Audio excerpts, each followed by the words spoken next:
आज की चर्चा को हम यहां से प्रारंभ करते हैं, ध्यान से सुनना।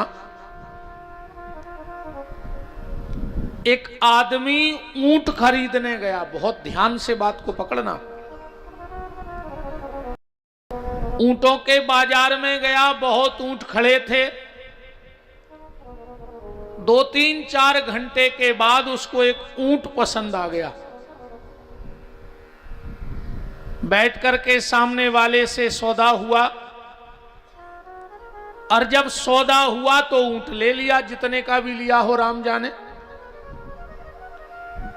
जब वो ऊंट लेके घर आया तो अपने नौकर से कहा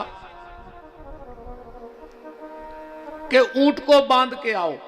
तो जब ऊंट आया था तो उस पे झूल डली थी, अच्छी कपड़ा लगा था, खूब घुंघरू उंगरू पहने थे, अच्छा श्रृंगार था उस ऊंट का।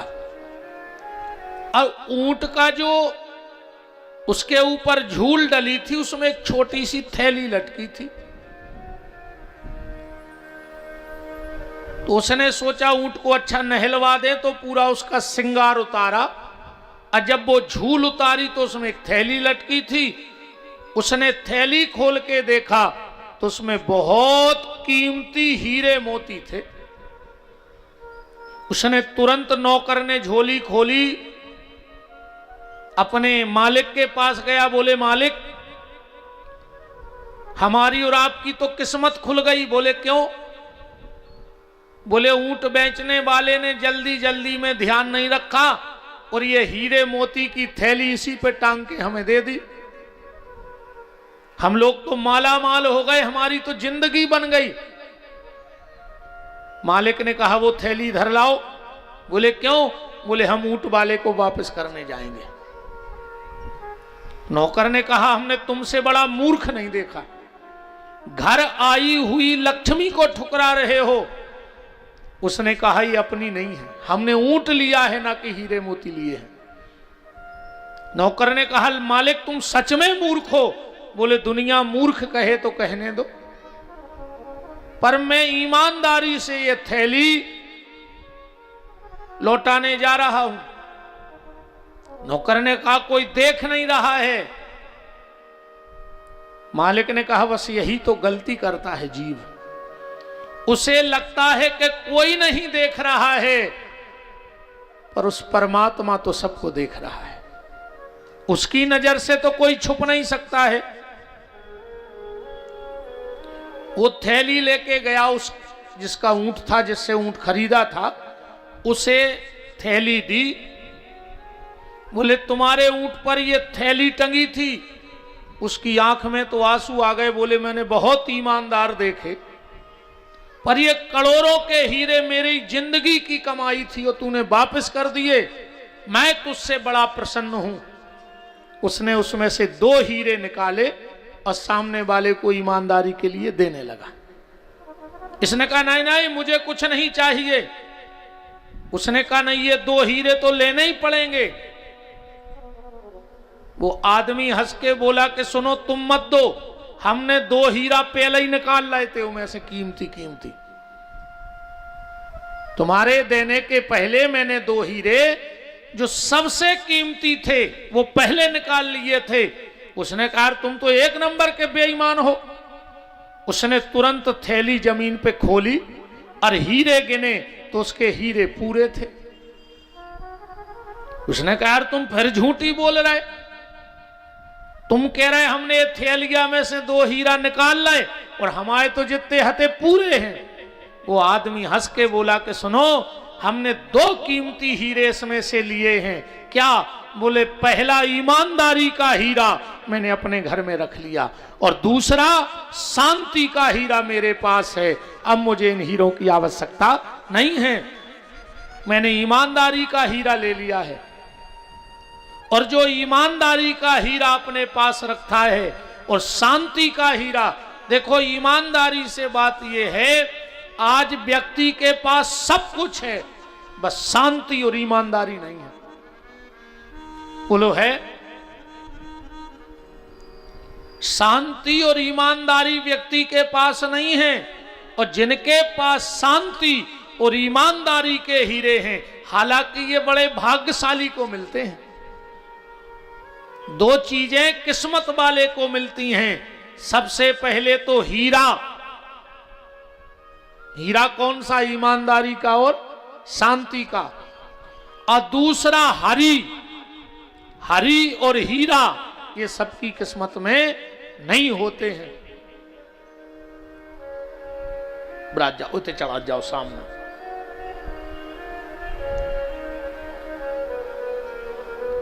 यहां कुछ एक थाली रख दो, तो जो लाए वहां चढ़ा दो।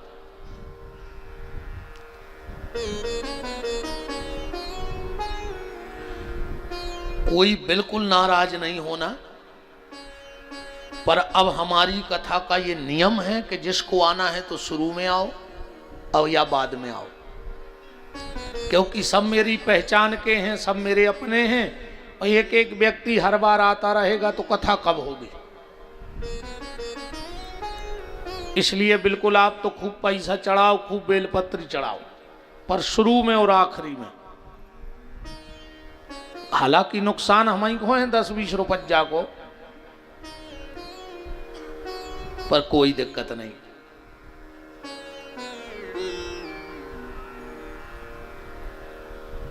आज के व्यक्ति के पास सब कुछ है, बस शांति नहीं है। और हर आदमी शांति के लाने भटक रहा है, पर शांति चाहिए किसी को नहीं। ढूंढ सब शांति को रहे हैं, पर शांति चाहिए किसी को नहीं। ईमानदारी से जैसे अभी कोई मंच पे आए और हमसे कहे महाराज बहुत अशांत हैं, अब तो शांति होए, आको हम मंच से आशीर्वाद दे देवे कि जाओ तो कल शांत हो जाइयो। तुरंत कहो तुम्हारे बाप को खा रहा है का? शांति चाहिए सबको, पर शांत होना कोई नहीं चाहता। बताओ कौन होना चाहता है शांत? और हो भी शांत ही फिर रहा है सब, पर शांति चाहिए किसी को नहीं। इसलिए जीवन में इन दो चीजों का ख्याल रखना। तुम्हारे पास कुछ हो चाहे ना हो, पर ये दो हीरे तुम्हारे जीवन में हो, एक ईमानदारी का और दूसरा शांति का। और जिसके पास ये दो हीरे हैं वही भगवान शंकर की कृपा का विशेष पात्र है। भगवान की कृपा ऐसे नहीं होती। आजकल एक फेसबुक पे बड़ा वो चल रहा है, मैंने 8-10 बार देखा। कुछ विधर्मी पापी लिख रहे हैं फेसबुक पे कि शंकर जी को दूध चढ़ा दो तो क्या होगा। रावण ने तो काट के गर्दन चढ़ा दी थी, जब उसका भला नहीं हुआ तो तुम दूध, धतूरा, फूल दूबा चढ़ा दोगे तो क्या होगा।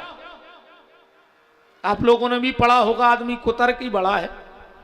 उस पे लिखा है कि रावण ने तो गर्दन काट के भगवान शंकर को चढ़ाई थी, जब उसका वंश में कोई नहीं बचा तो दूध चढ़ाने से क्या होगा।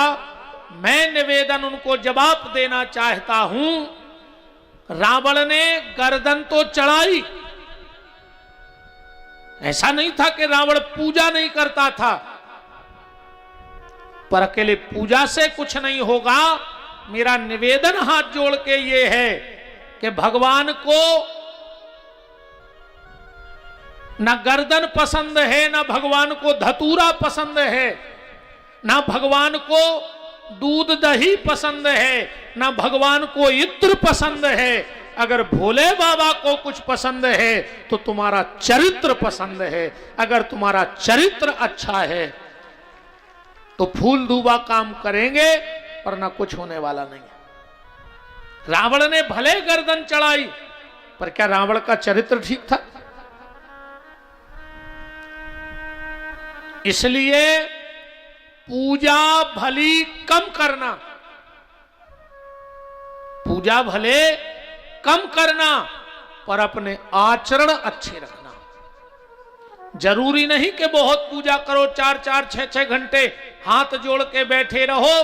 रघुपति राघव राजा राम और जैसो मौका ऊसो काम, ये से कच्छू नहीं होने। ऐसे पूजा से का हो रहे हैं, ऐसे तो भाई दशहरे दिवाली या बड़े कोनो कार्यक्रम हो, कहीं जय श्री राम जय श्री राम, और दिंडू वो 250 ग्राम। अब का करें जय श्री राम, हमें जा बताओ।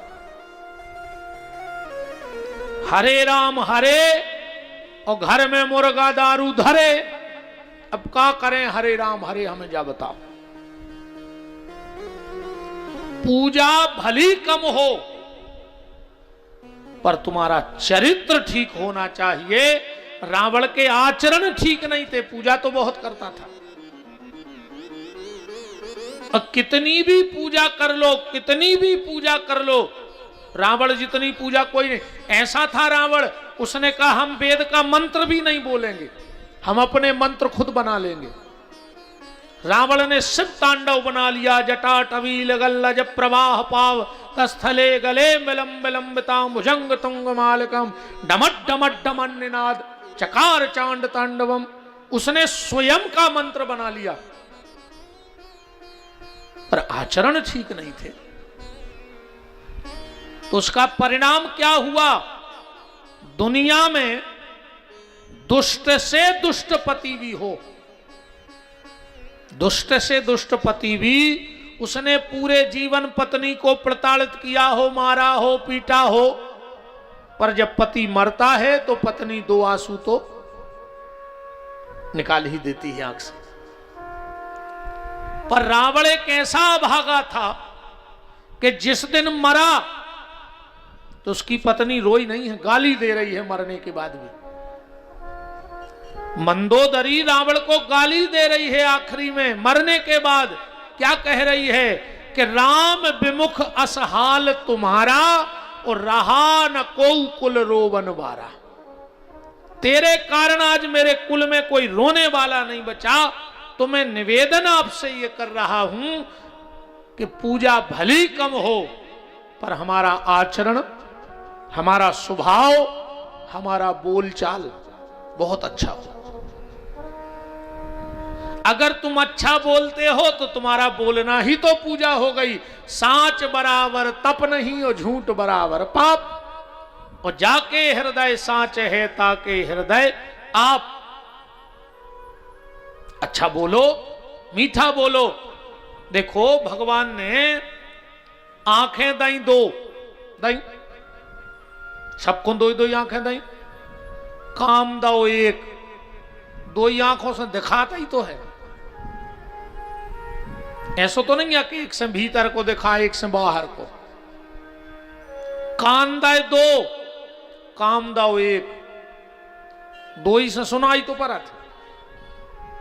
नाक दाई 2, काम दाओ 1, 2 ही से बसाता ही तो है। ऐसा तो नहीं है कि एक नाक बंद कर ले सो बदबू, एक से खुशबू, है ना। आंखें दाई 2, काम दाओ 1, कान दाए 2, काम दाओ 1, नाक दाई 2, काम दाओ 1, और मुंह दाओ 1 और काम दाए 2। मुंह से 2 काम होते हैं। सबसे पहले तो चखना, चखना को अर्थ गलत ने लगा लियो दद्दा हरो। कैसे आजकल चखना कहाऊ जो दारू खोर धरा था पीवे के समय, नमकीन नमकीन ना कहो के महाराज कह रहे थे चखना भी जरूरी है। चखना का मतलब है स्वाद लेना, भोजन करना। और दूसरा काम है बकना, बकना मतलब बोलना। तो अगर अच्छा बोल रहे हो तो तुम्हारा बोलना भी तो पूजा हो जाएगी। इसलिए पूजा भले कम हो और हमारा और आपका आचरण बहुत अच्छा हो। भगवान को इत्र पसंद नहीं है, भगवान को तो तुम्हारा चरित्र पसंद है। चरित्र अच्छा रखो। अगर चरित्र अच्छा है तो तुम्हारा चित्त अच्छा रहेगा, और अच्छा चित्त रहेगा तो भगवान के चरण तुम्हारे भीतर बैठ जाएंगे। बस फिर वही बात आती है कि राहत और चाहत। मैंने कल इस कथा का नाम रखा था राहत और चाहत। कल हम शिव महापुराण के प्रथम श्लोक को सुने थे सूत जी महाराज कह रहे हैं गंगद्या पुनश्चैव सप्तपुरी गया तथा 7 पुरी गंगा दुनिया के सारे तीर्थ भी शिव महापुराण की समता को प्राप्त नहीं कर सकते, ऐसा पुराण में लेख आया है। शौनक ऋषियों ने कहा भगवान जब इतना महत्व श्री शिव महापुराण का है तो क्या कोई इसका इतिहास है, किसी ने शिव महापुराण सुना हो और उसका बेड़ा पार हुआ हो? तो एक सुंदर सी कथा बताई गई। आसीत किरात नगरे ब्राह्मणो ज्ञान दुर्बलः दरिद्रो रस विक्रेता देव धर्म परांग मुख। किरात नगर में एक देवराज नाम का ब्राह्मण था। वो खाली नाम का ब्राह्मण था, खाली नाम का ब्राह्मण था, कर्म से ब्राह्मण नहीं था। ब्राह्मण का कर्म ही उसे महान बनाता है। शराब पीता था। एक बात हमारी ध्यान से सुन लो, हो सकता है कई लोगों को बुरा लग जाए और लग भी जाता है, और लग जाए तो उससे हमें कोई फर्क नहीं पड़ता है। शास्त्र कहता है अगर तुम्हें यह पता है कि यह ब्राह्मण शराब पीता है और तुम्हारे घर में अगर वो श्राद्ध का भोजन कर जाता है तो उस दिन तक के तुम्हारे सारे सत्कर्मों को नष्ट कर जाता है, तुम्हें नरक का भागी बना देता है। लाख व्यवहार बने, लाख बिगड़ जाए, पर अगर तुम्हारे घर में श्राद्ध है तो शराब पीने वाले ब्राह्मण को श्राद्ध नहीं कराना चाहिए। और एक बात और सुन लो, माताओं को भी श्राद्ध खाने का अधिकार नहीं है। तुम्हारी संतान महादुष्ट हो जाएगी अगर किसी के घर श्राद्ध का भोजन करने चली गई निमंत्रण में। तो किसी के घर में भी श्राद्ध हो, मत जाओ श्राद्ध खाने। यहां तक लेख है कि ब्राह्मण की पत्नी को भी किसी के घर श्राद्ध के निमंत्रण में नहीं जाना चाहिए। माताओं को श्राद्ध का भोजन नहीं करना चाहिए, तुम्हारी संतान पे कष्ट आएगा। किसी के यहां मत जाओ श्राद्ध के भोजन में। और शराब पीने वाले ब्राह्मण को तो श्राद्ध का भोजन कराओ ही मत। और जिसको शंका हो जाए हमसे बात कर लो आके, हम इसका तुम्हें प्रमाण देंगे। मेरी भाषा बुंदेलखंडी हो सकती है पर बगैर प्रमाण के कोई बात व्यास गद्दी हमारी नहीं बोलती है। अगर तुम्हें श्राद्ध के दिन योग ब्राह्मण नहीं मिल रहा है तो ध्यान से सुन लो, तुम किसी भी समाज के हो, आप अपने भांजे को बुलाओ और विधिवत जैसे तुम ब्राह्मण का पूजन करते हो ऐसे अपने भांजे का पूजन करके उसे श्राद्ध करा दो और तिलक लगा के दक्षिणा दे दो तो तुमको श्राद्ध का फल प्राप्त हो जाएगा। पर शराब पीने वाले ब्राह्मण को भोजन मत कराना। इन बातों को बहुत ध्यान से सुनना। कभी भी तुम्हारे घर में कोई साधु, कोई ब्राह्मण और कन्या भोजन हो तो कोशिश करना मेरी बहनों कि नीला वस्त्र पहन के भोजन मत बनाना। अगर नीला वस्त्र पहन के तुमने भोजन बना दिया तो तुम्हारी लक्ष्मी का नाश हो जाएगा। नीला वस्त्र पहन के भोजन नहीं बनाना चाहिए, कन्या के लिए, साधु के लिए और ब्राह्मण के लिए। ये धन का नाश करने वाला होता है। राम तो किरात नगर में एक देवराज नाम का ब्राह्मण था। वो मदिरा पीता था भी और मदिरा बेचता था भी। यहां लिखा है दरिद्रो रस विक्रेता, रस माने शराब। भरा पूरा परिवार था उसी गांव में एक भावती नाम की नर्तकी वेश्या रहती थी। देवराज नाम का ब्राह्मण कुसंग में फंस गया। धीरे धीरे उस वेश्या के यहां आना जाना चालू कर दिया और एक दिन उस वेश्या से बोला कि मैं तुझे अपना बनाना चाहता हूं। उस वेश्या ने कहा मेरी दो शर्तें हैं, पहली तो तुझे पत्नी और मां को घर से निकालना होगा और दूसरी सारी संपत्ति मेरे नाम करनी होगी। अब ये तो काम में बिल्कुल अंधा हो गया था। पिताजी थे नहीं, बूढ़ी मां को पत्नी को घर से निकाल दिया और सारी संपत्ति उस वेश्या के नाम कर दी। गोस्वामी तुलसीदास जी ने दोहावली में लिखा है कि पर धन पर मन हरण में गणिका बड़ी प्रवीण। गणिका माने वेश्या, दूसरे का मन और दूसरे का धन हरने में ये बड़ी प्रवीण होती हैं, बड़ी कुशल होती हैं इन कामों में। ये धीरे धीरे देवराज बूढ़ा हो गया और जब बूढ़ा हुआ तो इसने उसे घर से निकाल दिया। सारी संपत्ति तो ले ही ली थी। ये 2-3 दिन का भूखा देवराज नाम का ब्राह्मण चले जा रहा था तो एक जगह कथा हो रही थी शिव महापुराण की। इसको कथा नहीं सुननी थी। ये इस लोभ से बैठ गया कि आखिरी में आज भंडारा है। पंडित जी बीच बीच में कह रहे थे कि कथा के बाद भंडारा है, सब लोग प्रसादी पा करके जाना। तो ये देवराज कथा के उससे नहीं बैठा, भंडारे के लोभ में बैठ गया। और जब पूरी कथा हो गई इसको और तेज बुखार आ गया भूख के कारण। जैसे इसने भंडारे का प्रसाद लिया और हाथ में प्रसाद लिया ही था, सूत जी कहते हैं, और तेज बुखार के कारण इसके प्राण निकल गए। हाथ में भगवान शिव का प्रसाद है और बिना मन के इसने शिव महापुराण की कथा सुन ली है। प्राण निकले। यम के दूतों ने कहा जाओ दुनिया का सबसे पापी ब्राह्मण, क्योंकि ब्राह्मण के लिए सबसे बड़ा अपराध है मदिरा का पान।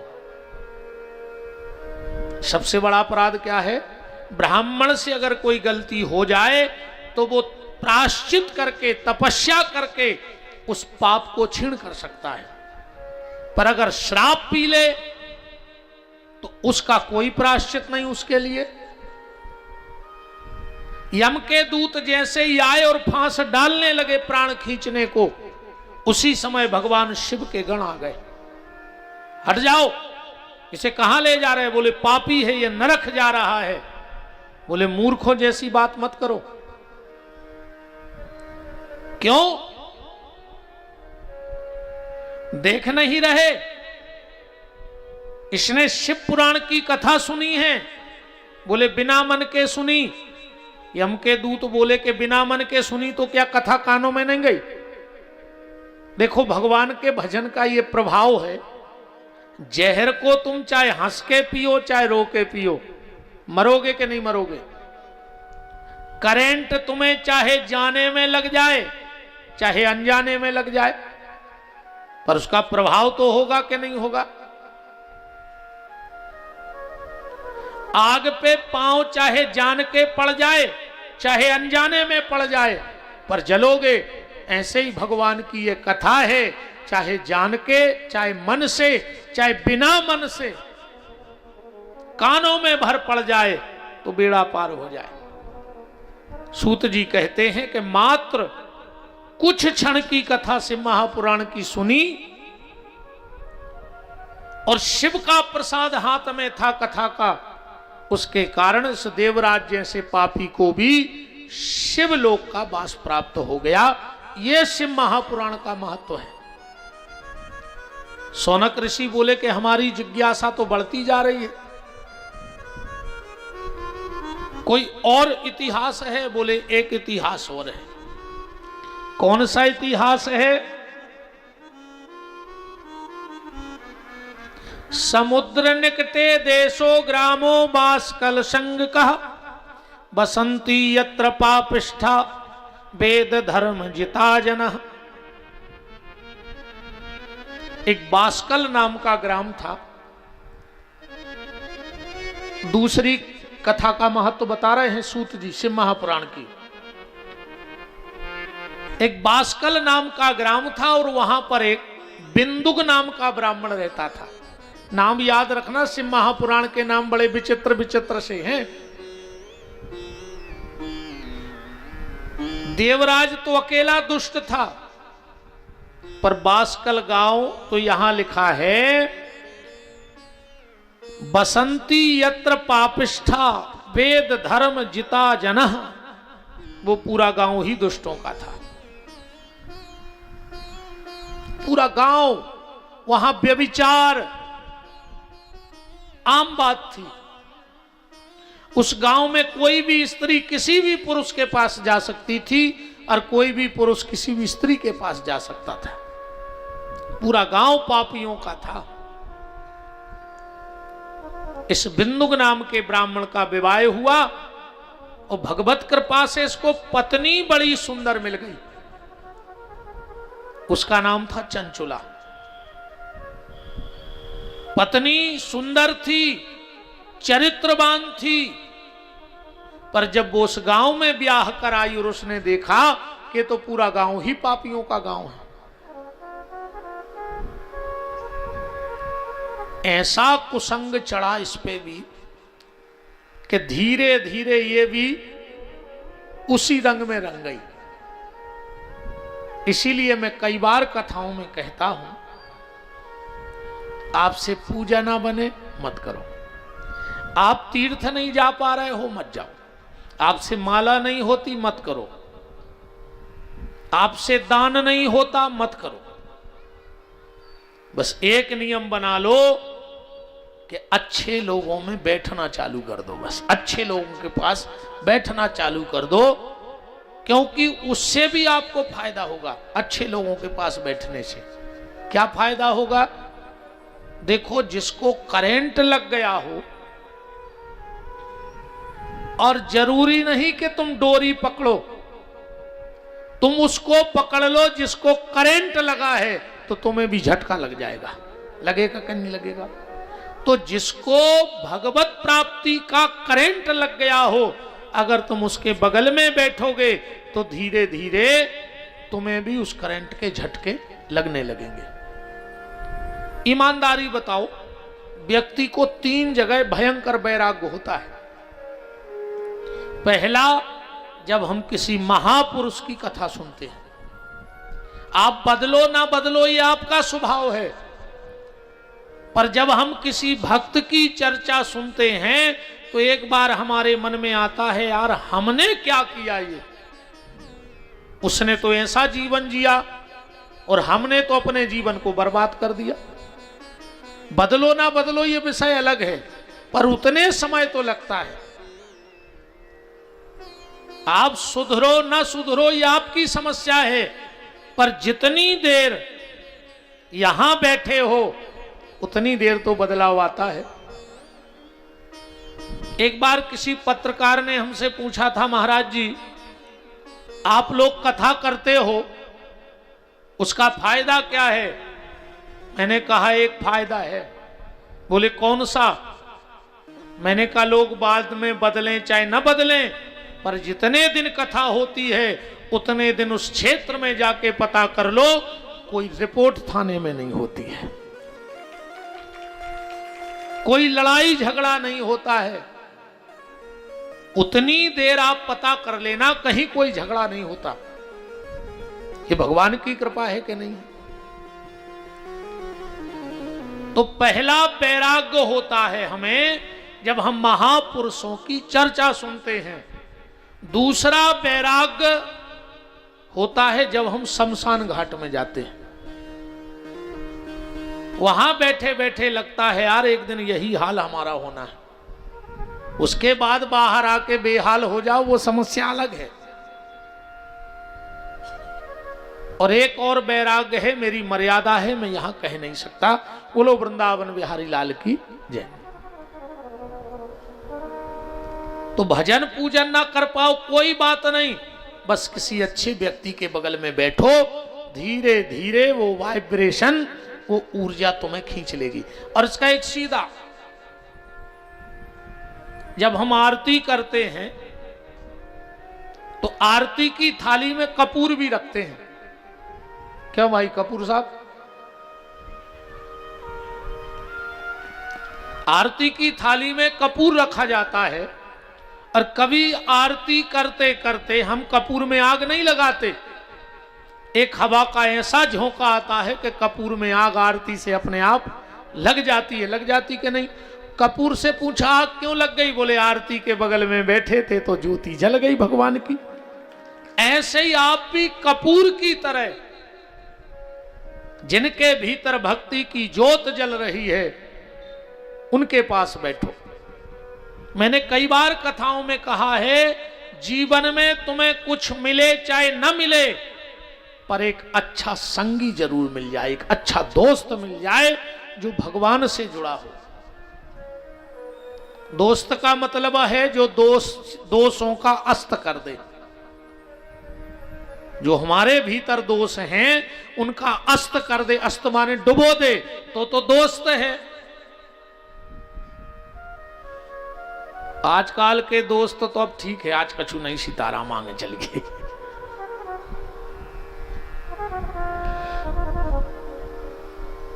चंचुला पे धीरे धीरे कुसंग का रंग चढ़ गया।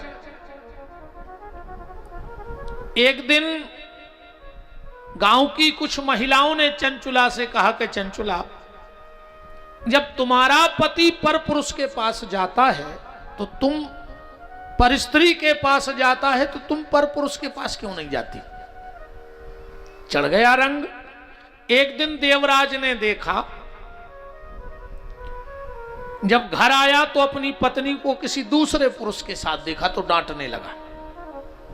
चंचुला ने कहा, जब तुम दूसरी स्त्री के पास जाते हो और मैं दूसरे पुरुष के पास चली गई तो तुम्हें क्या दिक्कत है? ये इतना गिर गया था बिंदुक नाम का ब्राह्मण। ये चंचुला से बोला कि मुझे इससे कष्ट नहीं है कि तू पर पुरुष के पास गई, अरे कुछ पैसा ले लेती तो अपना घर तो चलता। इतना गिर गया। धीरे धीरे समय का चक्र चला। सूत जी कहते हैं, कालेन निधनम प्राप्तो जगायम नर कंखलः बिंदे भवत पिशाचो हिमगिरी पापी भयंकर। ये बिंदुक मर गया। बिंद नाम के पर्वत पर ये भयंकर पिशाच बन गया। चंचुला भी अब थोड़े थोड़े बूढ़े होने लगे।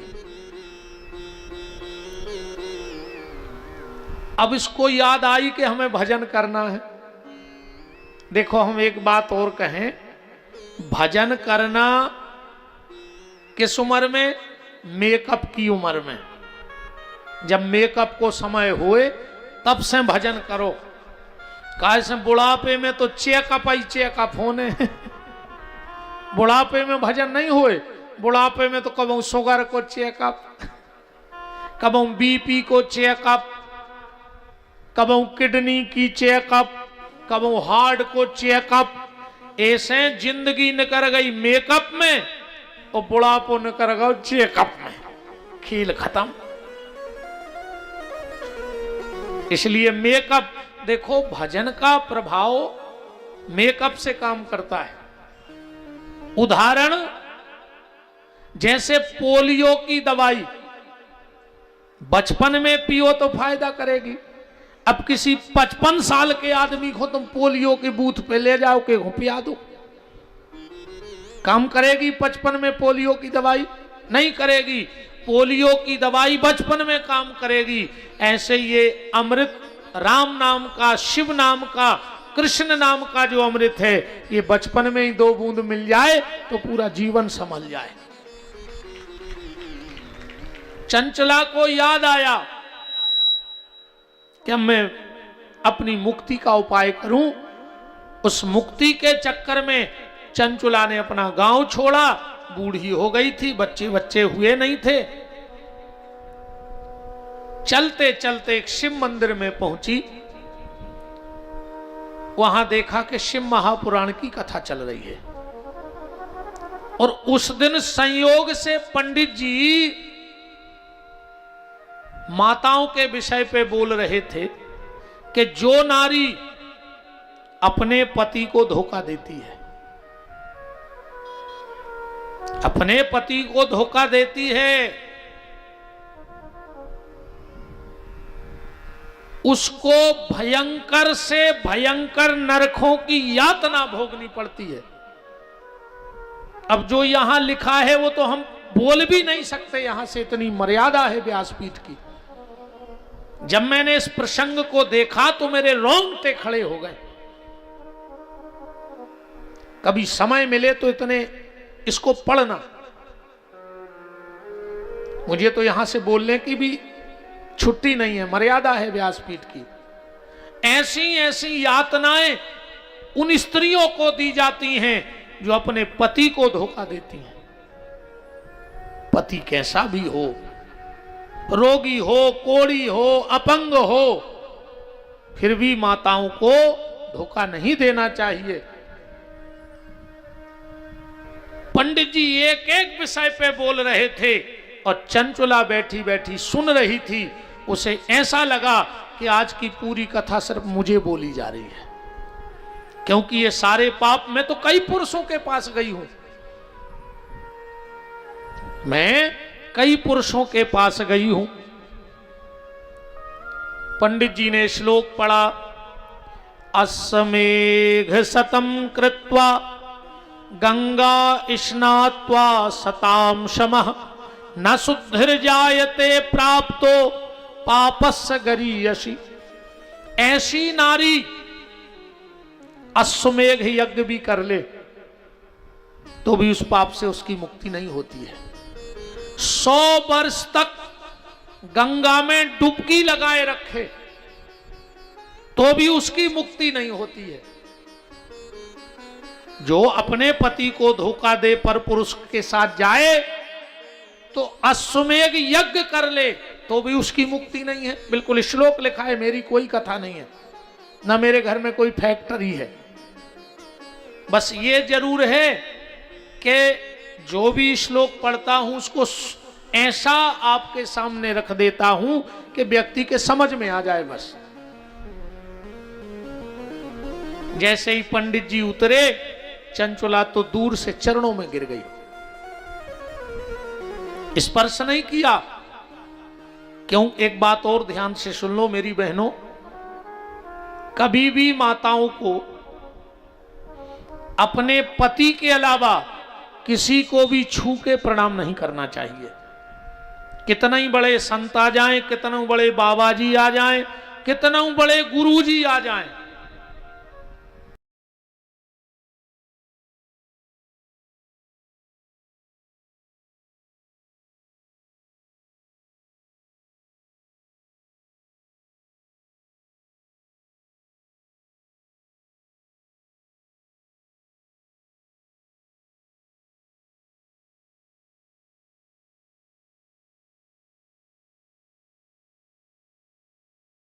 तो तुम्हें वही प्रणाम माना जाएगा।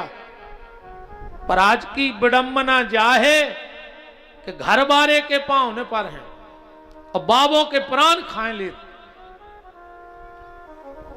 अकेले बाबा जी हर के पांव पल्ले है ना। यही आदत तुम्हारों की है, तुम बहु दद्दा के पांव नहीं पर अकेले बाबों के प्राण खाए हो। एक तुमसे नेतों के पांव परवा ले, आ जान दे तो वहां ही कथा में चढ़ चढ़ बैठो। जो बड़े बड़े नेता कबू जूतों पे पालस करके निकलता ही नहीं है घर से।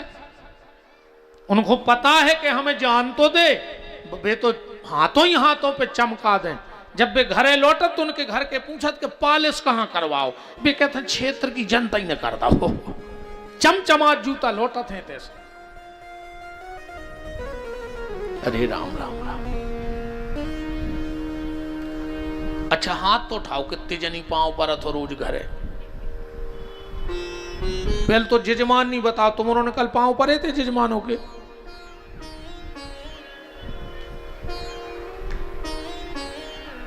परे थे कल पांव के? नहीं, काय खुंजी नाटक कर रही,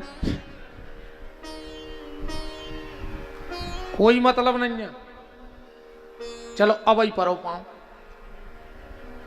परो पांव परो, उनमें काय की शर्म, परो अपने अपने पति के पांव परो जितनी जनी बैठी हो। अरे खोल ले तुम्हारे पांव, तने काय डरा रहा है का घरे लड़ाइया होने जाके।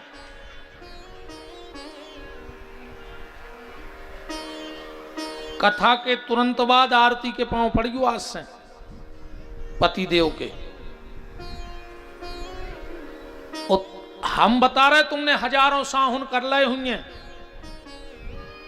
कम से कम साहुन ही भर पति के पांव पर ले रोज। आज तो पर लियो घरे जाके, और आज जे को पांव ने परे हे बनेनी घाट वारे भोलेनाथ, अगर सच के सांचे बैठे हो दद्दा, तो जे को पांव ने परे 1 महीना के भीतर उसको बिच्छू काटे।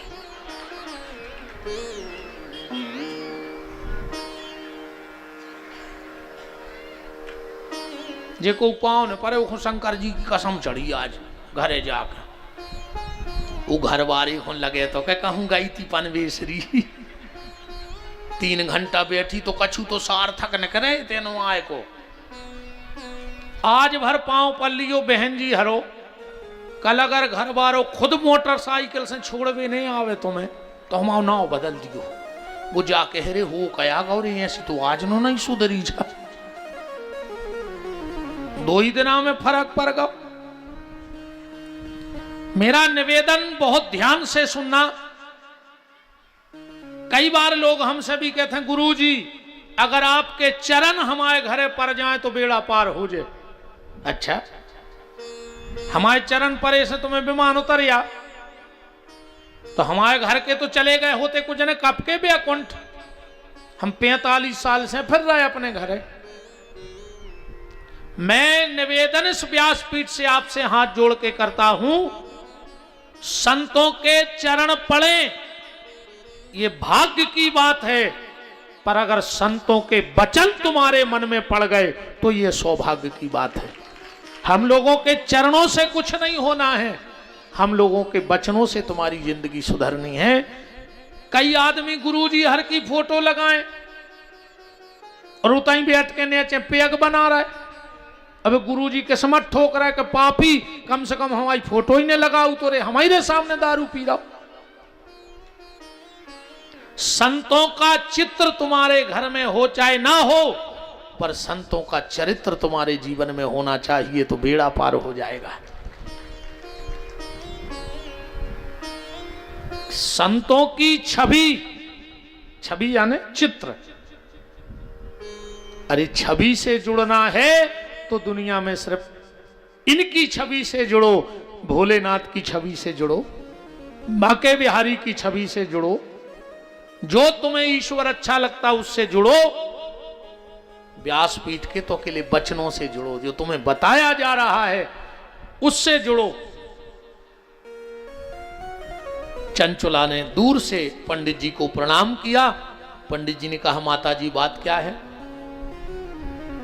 चंचुला हाथ जोड़ के बोली पंडित जी आज की जितनी कथा आपने कही है उससे कहीं गुना दोष मेरे शरीर में है, मैंने इससे कई गुना पाप किए हैं, तो क्या मेरा उद्धार नहीं होगा? आपने तो कहा कि अश्वमेघ कृतम गंगा स्नात्वा सताम समः, तो क्या मेरा उद्धार नहीं होगा? और एक बात और सुन लो, ये जो मंत्र है ना लगभग सबको आता होगा, तुमेवो माता च पिता तुमेवो बंधु च सखा तुमेवो विद्या द्रवणम तुमेवो शर्वम मम देव देव, आता है ना? अच्छा ईमानदारी से बताओ ये मंत्र है किस ग्रंथ का? कहां लिखा है ये मंत्र? कौन से पुराण का है? कौन से ग्रंथ का है, कौन से वेद का है और कौन से शास्त्र का है। मान के चलो तुम कहीं बोलो ये मंत्र, आज तुमसे कोई पूछे कि भैया ये लिखा कहाँ है, तो क्या जवाब दोगे इसका? आज के बाद जवाब देना कि ये शिव महापुराण के अध्याय नंबर 3 के श्लोक नंबर 56वां है। ये पहली बार मंत्र किसके मुंह से निकला? चंचुला के मुंह से। किसके लिए? पंडित जी के लिए। चंचुला हाथ जोड़ के पंडित जी से कह रही कि अब तो सब कुछ आप ही हो, मेरे भाई, गुरु, पिता, माता, मुझे इस पाप से बचा लो। पंडित जी ने कहा, माता जी सिर्फ एक उपाय है इस पाप से बचने का। श्रद्धा के सहित बैठकर भगवान शिव की कथा को सुन लो, शिव महापुराण को सुन लो, तो इस पाप से तुम्हें मुक्ति मिल जाएगी। चंचुला रोने लगी, बोली महाराज श्रद्धा तो मेरे पास है पर पैसा नहीं है, मैं गरीब हूं।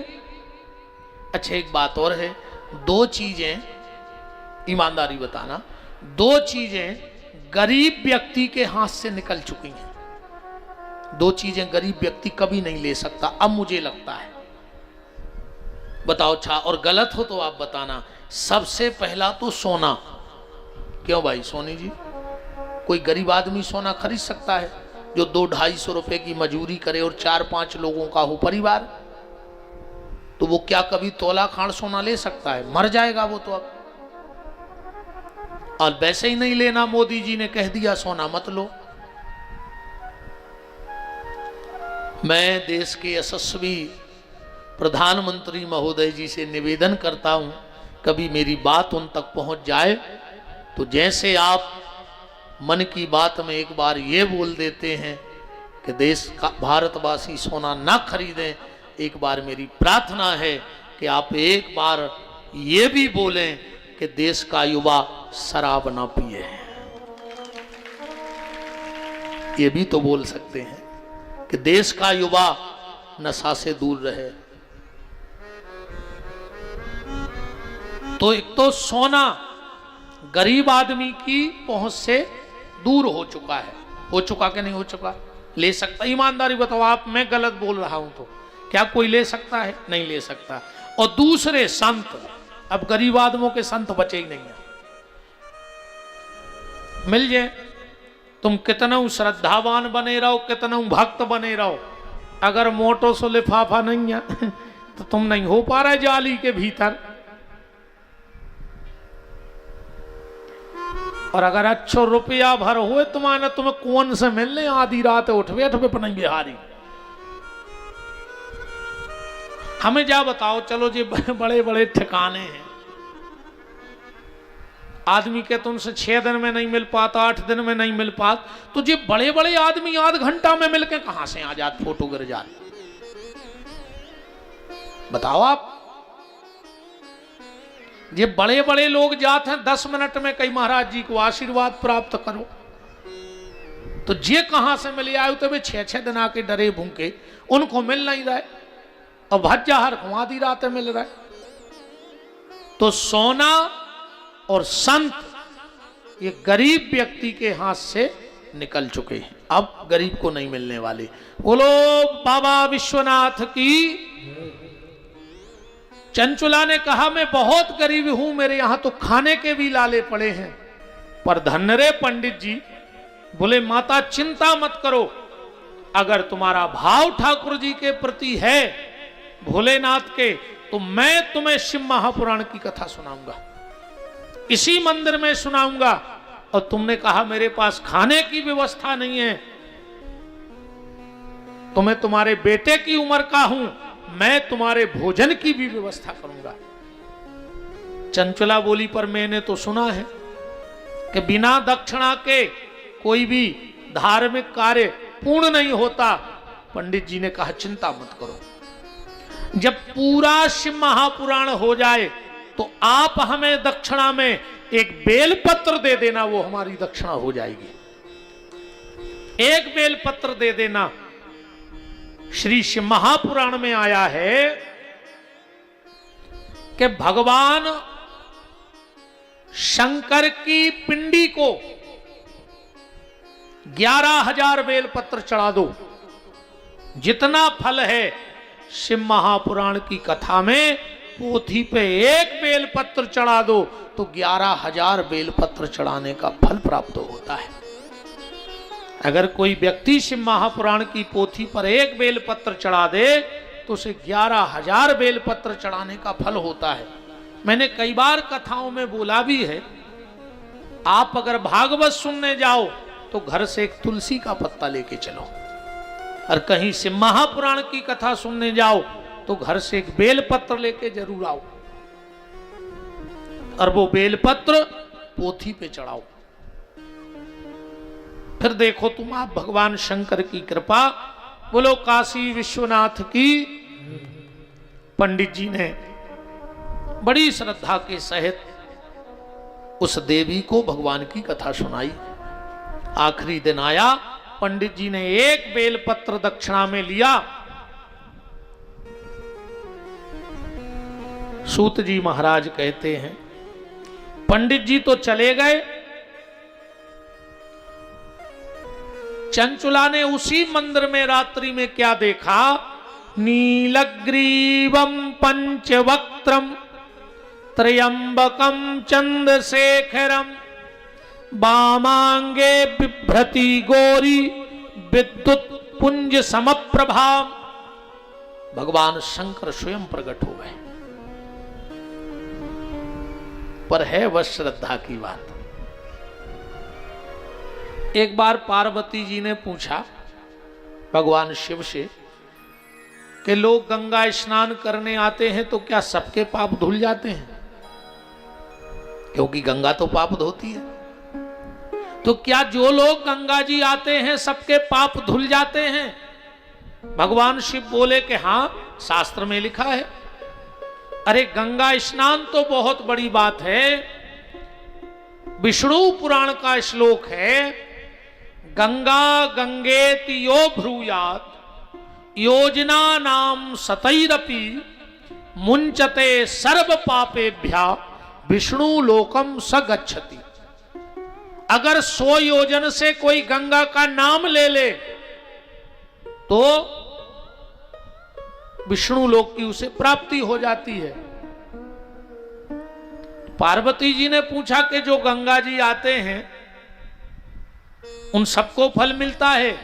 शिव जी बोले देवी विश्वास की बात है ये तो, कि गंगा स्नान करने से पाप दूर हो जाते हैं। पार्वती बोली मैं समझी नहीं। भगवान शिव बोले चलो तो हमारे साथ। शिव जी एक बूढ़ा बन गए और एक नाली में, ऐसे बगल में जो रास्ता था, छोटी सी नदी थी, नाला, उसमें गिर गए। पार्वती जी वृद्ध माता बनी और जो भी गंगा स्नान करके आवे, पार्वती जी कहें भैया हमारा पति बूढ़ा है, बीमार है, नाली में गिर गया है, जरा उसे निकाल दो, क्योंकि मैं भी बूढ़ी हूं तो मेरी भी ताकत नहीं है। अब जो भी निकले वो सोचे चलो भैया वृद्ध आदमी है, पड़ा है, उठा दे। तो जैसे ही वो उस नाली के पास जाता और कहता है दादा हमारा हाथ पकड़ो, बाहर आ जाओ, शिव जी बोले हमें तभी निकालना जब तुमने कोई पाप ना किया हो। आवाज को आदमी तो यह सुन रहा हो, कहने लगो तुम्हारा तराओ। साहब चले गए, शाम हो गई, किसी ने हाथ नहीं लगाया शिव जी बने बूढ़े बाबा को। एक 15-20 साल का लड़का चला आ रहा था, शाम के वक्त स्नान करके। पार्वती जी ने कहा बेटा हमारा आदमी पड़ा है, घर वाला पड़ा है, बूढ़ा है, गिर गया, जरा उसे बचा लो। वो 15-16 साल का लड़का गया और जैसे ही हाथ किया तो शिव जी ने तो फिर वही कहा, ए बेटा कोई पाप ना किया हो तभी हाथ लगाना, वरना जल के राख हो जाओगे। उस लड़के ने कहा तुम हाथ तो लगाओ, पाप किया होगा तो जल के राख हो जाएंगे। शिव जी बोले तू 15-16 साल का बालक, तूने आज तक पाप नहीं किया? उसने कहा मैंने बहुत पाप किए। तब तो गंगा जी आया। बोले फिर तू कह रहा है कि मैंने पाप नहीं किया। वो लड़का बोला दादा मैंने एक कथा में सुना था कि गंगा जी में स्नान करने के बाद सारे पाप नष्ट हो जाते हैं, तो अभी तो मैं गंगा स्नान करके आया और अभी मैंने कोई पाप नहीं किया, मेरे पिछले सारे पाप नष्ट हो गए। भगवान शंकर ने कहा देवी इसको फल मिले गंगा स्नान का, क्योंकि इसको भरोसा है कि मेरे सारे पाप नष्ट हो गए। ऐसे ही कोई भी कथा हो कीर्तन हो, अगर तुम्हें भरोसा नहीं है तो कोई मतलब नहीं है।